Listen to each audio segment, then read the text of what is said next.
안녕하세요. 오늘은 많은 분들이 사랑하셨던 드라마 도깨비 이야기를 좀 해볼까 하는데요. 아, 도깨비요. 정말 신드롬이었죠? 네, 그렇죠. 근데 오늘은 본편 결말 말고요. 김신이 불멸 대신 인간이 돼서 지은탁과 함께 평범하게 늙어가는 그런 또 다른 결말을 상상해 보려고 합니다. 흥미로운데요. 영원 대신 유한함을 선택한 도깨비라. 네, 불멸의 삶이 아니라 주어진 시간 속에서 그 평범함이 어떻게 기적이 될 수 있는지 그런 다른 결말이 던지는 의미를 한번 같이 파헤쳐 보시죠. 좋습니다. 어떤 이야기부터 시작할까요? 역시 가장 큰 변화의 순간 아닐까요? 김신이 마침내 신과의 대화를 통해 인간이 되는 그 장면요. 아, 내 소원이 이루어졌다. 그 대사 기억나네요. 평범한 인간으로 사랑하는 이와 남은 생을 살아거라. 네, 수백 년 아니 거의 1000년이죠. 그 긴 고독과 어떤 초월적인 힘을 다 내려놓는 순간인데 이게 어떤 의미일까요? 그건 뭐랄까 단순히 능력을 잃는 차원이 아니죠. 영원이라는 그 무게, 그 끝없는 외로움에서 드디어 해방되는 거니까요. 그렇죠.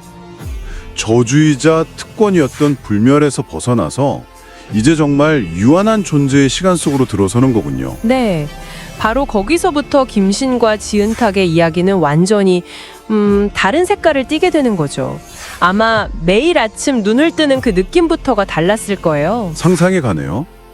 그래서 그 다음 장면들을 보면 둘이 아침 식탁에 마주 앉아서 뭐 신문 보고 커피 마시고 이런 아주 평범한 모습들이 나오죠. 네, 김신은 회사원이 되고 지은탁은 자기 꿈대로 작은 꽃집을 하고요. 여기서 김신 대사가 딱 나오죠. 이 평범함이 내겐 기적이야. 아, 이 대사가 참. 그렇죠. 그 기적이라는 단어가 참 의미심장해요. 보통 기적하면 엄청난 사건을 떠올리는데 여긴 정반대잖아요. 맞아요. 초월자로 살았던 사람에게는 매일 반복되는 그 예측 가능한 일상이 그게 가장 얻기 힘든 진짜 기적이었던 거죠. 네, 영원을 살아봤기 때문에 오히려 이 유한한 하루하루가 얼마나 소중한지 그걸 역설적으로 더 깊게 느끼는 것 같아요. 그 유한함 속에서 이제 둘은 계절을 함께 보내잖아요. 여름에는 바닷가 걷고 가을에는 또 단풍잎 쌓인 길을 산책하고 겨울밤엔 창밖 눈 보면서 같이 있고요. 이게 단순히 시간이 그냥 흘러가는 게 아니라 서로의 시간을 온전히 공유하면서 함께 늙어간다는 점 이게 중요한 것 같아요. 맞아요. 그래서 지은탁이 묻는 거잖아요. 우리 이렇게 평범하게 늙어가도 괜찮겠죠? 하고요. 아, 그 질문이 참 어떻게 보면 우리 모두의 질문 같기도 하고요. 그렇죠. 뭐랄까 화려하거나 특별하지 않아도 그냥 이대로 괜찮은 걸까 하는 그런 마음? 네. 근데 이 이야기 속 답은 역시 함께라는 그 가치에 있는 것 같아요. 맞아요.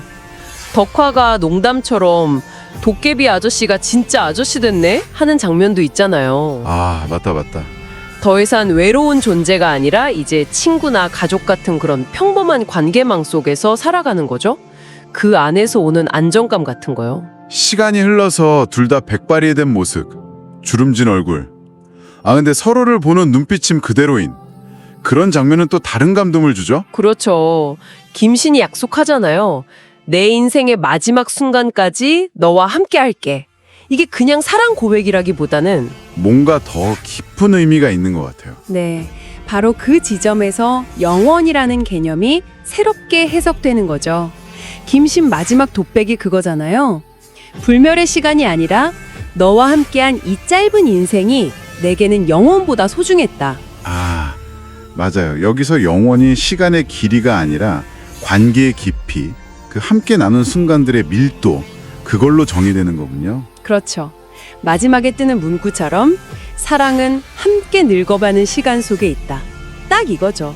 결국 이 다른 결말은 뭐 거창한 운명이나 영원불멸 이런 게 아니라 바로 지금 내 곁에 있는 사람과 나누는 이 평범하고 유한한 순간들, 이게 가장 귀한 축복일 수 있다는 걸 보여주는 것 같아요. 네, 맞습니다.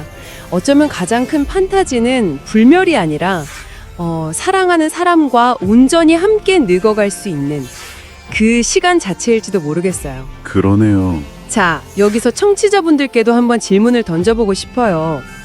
만약에요, 영원히 홀로 사는 삶과 유한하지만 사랑하는 사람과 모든 순간을 함께하는 삶, 이 둘 중 하나를 꼭 선택해야 한다면, 당신의 마음은 어디로 향할까요? 네.